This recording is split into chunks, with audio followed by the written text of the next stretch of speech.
Annually worldwide, flooding causes huge losses of property, livelihoods and lives.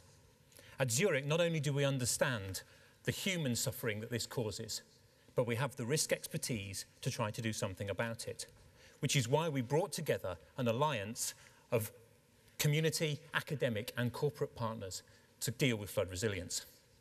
Working with our partners globally, we're working with flood-threatened communities to help to cope with the devastating impact of flooding. The Zurich Flood Resilience Programme is a 5-year commitment to try to help communities increase their resilience to flooding. Our impact will be shown where communities can demonstrate that increase, but that leads us to a really big problem. Measuring resilience is not as easy as it sounds.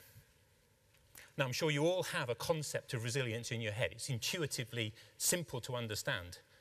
But as can be seen by the ongoing debates, that intuition is often vague and sometimes even contradictory. Even where it is coming together, practical measurement systems still do not exist. Hardly surprising, really. It's really difficult to measure what you can't define. Our alliance is coming together to try to address that measurement gap. Bringing together communities, academic and public and private sector, we're trying to share our experiences to really develop some new knowledge. Our academic partners bring academic rigor to developing a concept. Our community partners bring their grassroots experience across the Asia Pacific and the Americas to try to root that in reality.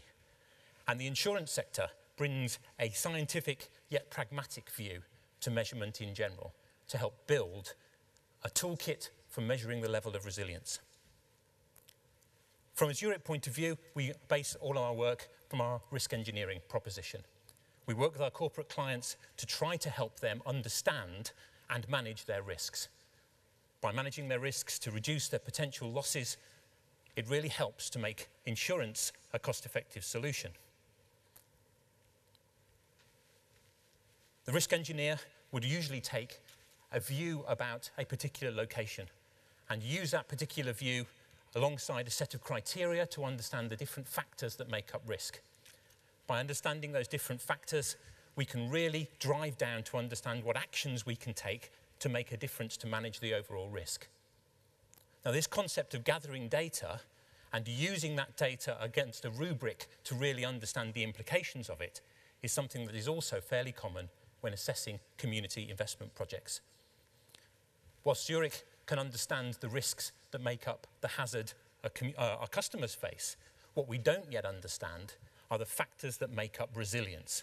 So whilst we have a model that could be used, we need to understand and build those factors together to understand that. That's where our academic partners come in. Resilience is a concept that's been going and been debated over the last 10 years at least. Lots of research has been done. Our partner, the Red Cross, has done research in Asia Pacific looking at what makes up a resilient community. They've also repeated that research across the Americas. The UK's Department for International Development has done research on it. Our partners have brought all this together and have come to the conclusion that a community resilience is determined by how well and how far they develop the assets that they have. The 5 capitals model that comes out of the DFID's Sustainable Livelihood Framework forms and underpins our understanding of how we can make a community resilient. So on the one hand, we have the insurance sector providing us with some kind of methodology to try and understand where resilience is coming, based upon the idea that it consists of a number of factors. On the other hand, the Sustainable Development Framework, the Sustainable Livelihoods Framework, gives us some idea of those factors. But what specifically do we measure? When it comes to those factors, the experience of our community partners is really, really important. Resilience for one thing, for example, flooding, should not be at the expense of resilience for other things. That interrelationship between those different factors is something our community partners, with their experience at a grassroots level, really understand. So we can create this kind of idea in this general direction.